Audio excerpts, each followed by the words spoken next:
2000 ஆண்டுகளுக்கு முன்னால் அதேதான். அழுக்காறு பொறாம, அவா பேராசை, அழுக்காறு அவா இன்னாசொல், இவை நான்கும் இழுக்கா என்றது அறம். இந்த அறம் இன்னும் 1,00,000 ஆண்டுகாலம் மனித சமூகத்திற்கு தேவை. அதே போல அறிவியலாக இருந்தாலும், மானுட தத்துவமாக இருந்தாலும், வாழ்வியல் நெறியாக இருந்தாலும், இவற்றையெல்லாம் கொண்ட ஒரு மொழி தமிழ் மொழி. அப்படிப்பட்ட அறத்தை சொன்ன இன்னொரு மொழி இல்லை என்பதை இடையிலே மறந்து போனோம். அப்படி மறந்து போன காரணத்தினால்தான் இன்றைக்கு பெரியார் தமிழை திட்டினார் என்று சொல்லுகிறார்களே, அவர்களெல்லாம் வந்திருக்கிறார்கள். பெரியார் தமிழை திட்ட மட்டுமில்லை, பெரியார் தான் தமிழை தீட்டினார் என்பதை இந்த பெரியார் திட்டத்திலே நாம் பார்த்துக் கொண்டிருக்கிறோம்.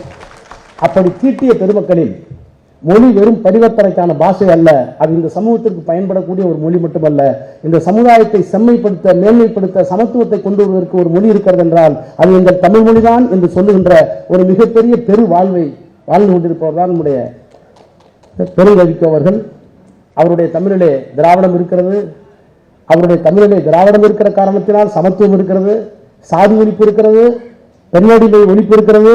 இப்படி எல்லாவற்றையும் உள்ளடக்கிய சமூக நோக்குடன் கூடிய ஒரு தமிழுக்காக, அந்த தமிழை சுமந்து கொண்டிருக்கின்ற ஒரு பேர் ஆசானாக நாம் வாழுகிற காலத்தில் நடைமாடி கொண்டிருக்கிற அவரை வாழ்த்துவது தமிழ் சமூகத்தின் கடமை, ஒவ்வொரு தமிழனின் கடமை. அந்த கடமையை நாம் தொடர்ந்து ஆற்றுவோம், அவருக்கு உறுதுணையாக இருப்போம்.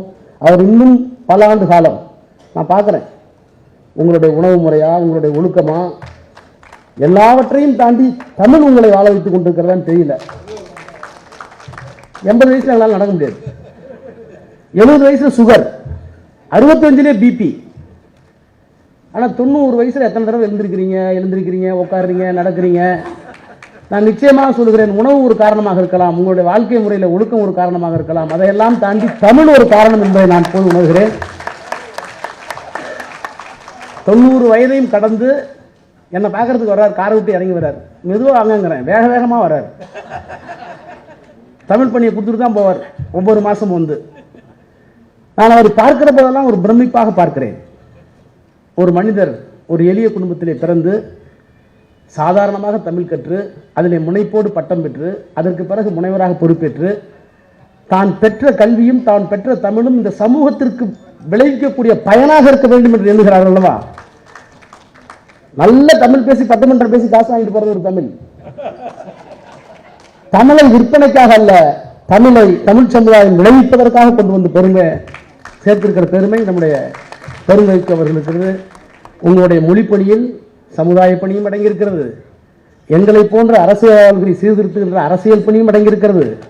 எனவே மொழிப்பணி, சமுதாய பணி, அரசியல் பணி மூன்றையும் ஒரே கூறாக நிறுத்தி இந்த மண்ணிலே நீங்கள் வழங்கிக் கொண்டிருக்கிற அந்த அருங்கொடையை பாராட்டி உங்களை வணங்கி, உங்களுக்கு தேவையான அத்துறை உதவிகளையும் தமிழ் அறிஞர்கள் செய்வார்கள், அவர்களுக்கு நாங்கள் துணையாக இருப்போம் என்ற உறுதியை உங்களுக்கு வழங்கி, நீங்கள் இன்னும் பல ஆண்டு காலம் வாழ்ந்து தமிழை வளர்க்க வேண்டும், காப்பாற்று என்று திராவிட முன்னேற்ற கழகத்தின் சார்பிலும் திராவிட மாடல் ஆட்சி நடத்தி கொண்டிருக்கின்ற மாண்புமிகு முத்துவேல் கருணாநிதி ஸ்டாலின் என்கின்ற அந்த மாமனிதரின் சார்பிலும் உங்களை வணங்கி வாழ்த்து விடைபெறுகிறேன். நன்றி, வணக்கம்.